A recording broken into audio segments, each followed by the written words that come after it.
तपस्या तो सभी करते हैं, किंतु केवल अपने स्वार्थ में। कोई भी ईश्वर को प्राप्त करने के लिए तपस्या नहीं करता।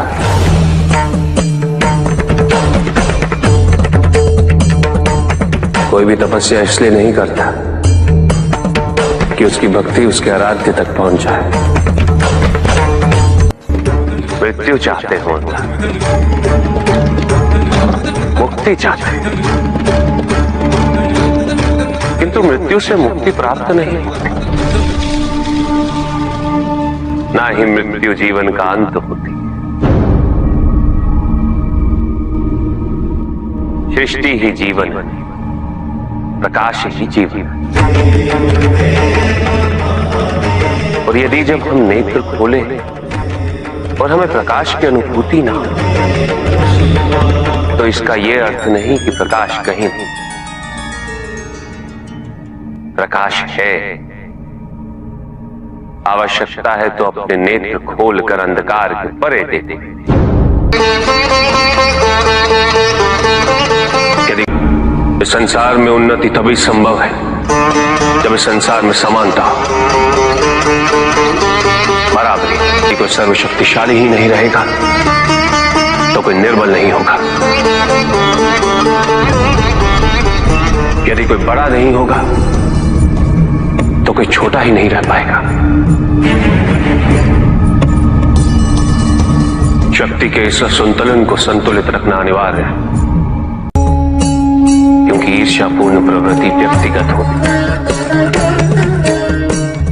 वो केवल अपने स्वार्थ, अपने उद्धार तक ही सीमित रहती है। ईर्ष्या ही वो विष है जो व्यक्ति के हृदय में ना हारने की महत्वाकांक्षा को जन्म देती। जीतने की इस व्यवस्था से ग्रसित मनुष्य धर्म अधर्म, न्याय अन्याय, उचित अनुचित का ज्ञान भूल जाता है।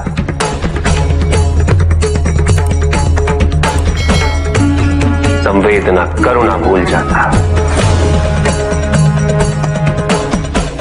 उसे स्मरण रहता है तो केवल जीतना,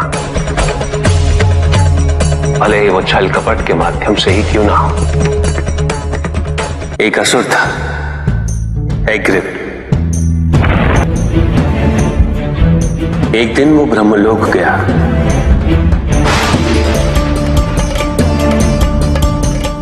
और बड़ी चालाकी से उसने ब्रह्मदेव से चारों वेद प्राप्त कर लिए।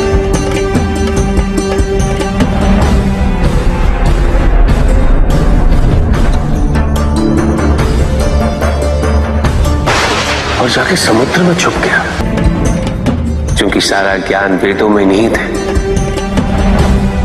इसलिए संसार से सारा ज्ञान चला गया। जब अज्ञानता का अंधकार फैलता है तो अधर्म बढ़ने लगता है। भगवान विष्णु सब देख रहे थे। उन्हें ज्ञात था कि शीघ्र पृथ्वी लोक पर प्रलय आने वाला है। एग्रिप के साथ चारों वेद भी लुप्त होने का भय था। ब्रह्मदेव सृजन करता है। वेदों के अभाव में पुनर्जन्म की प्रक्रिया को पुनर्स्थापित करना अत्यंत कठिन। इसीलिए एग्रिप से उन वेदों को पुनः प्राप्त करना अनिवार्य था। तो भगवान विष्णु ने क्या किया? भगवान विष्णु ने एक मत्स्य रूप धारण किया। वो एक मछली बने और नदी में उतरे। राजा सत्यव्रत स्नान कर रहे थे। एक छोटी सी मछली उनके हाथ में आ गई। इतनी छोटी मछली? भगवान विष्णु? हाँ, राजा सत्यव्रत उस मछली को जल में छोड़ने जा ही रहे थे कि उस मछली ने बड़ी मछलियों का भय जताते हुए उनसे विनती की। उनसे कहा कि वो उसे अपने साथ ले चले। राजा सत्यव्रत अत्यंत दयालु थे। मछली को अपने कमंडल में शरण दे दी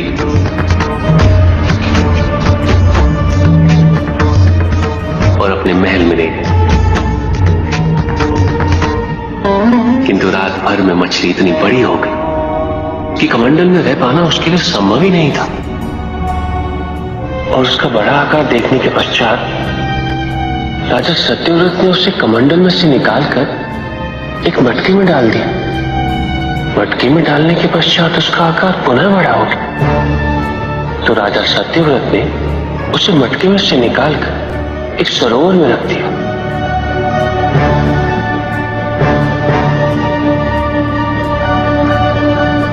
किंतु उस एक ही रात में सरोवर में रखने के पश्चात भी उसका आकार इतना बड़ा हो गया कि उसे नदी में रखना पड़ा।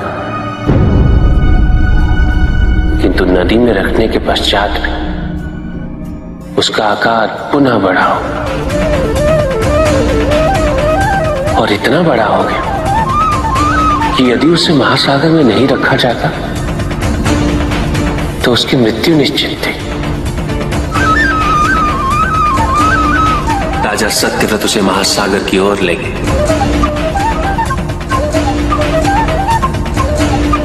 क्योंकि राजा सत्यव्रत तपस्वी थे, ज्ञानी थे, उन्हें आभास हुआ कि ये कोई साधारण मछली नहीं, ये स्वयं साक्षात भगवान विष्णु ही है। भगवान विष्णु राजा सत्यव्रत की उदारता से अत्यंत प्रसन्न थे। इसीलिए उन्होंने राजा सत्यव्रत को मत्स्य रूप धारण करने का कारण बताया। साथ ही उन्होंने सत्यव्रत से कहा कि आज से 7वें दिन प्रलय आएगा, समस्त पृथ्वी जल में समा जाएगी। किंतु आप सप्त ऋषियों के साथ साथ अनाज, वनस्पति व अशुद्धों की प्रत्येक प्रजाति के बीज और प्रत्येक पशु का एक एक जोड़ा लेकर एक विशाल नौका में सवार होकर मेरी प्रतीक्षा कीजिएगा।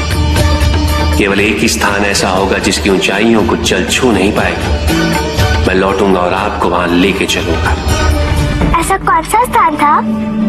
हिमालय पर,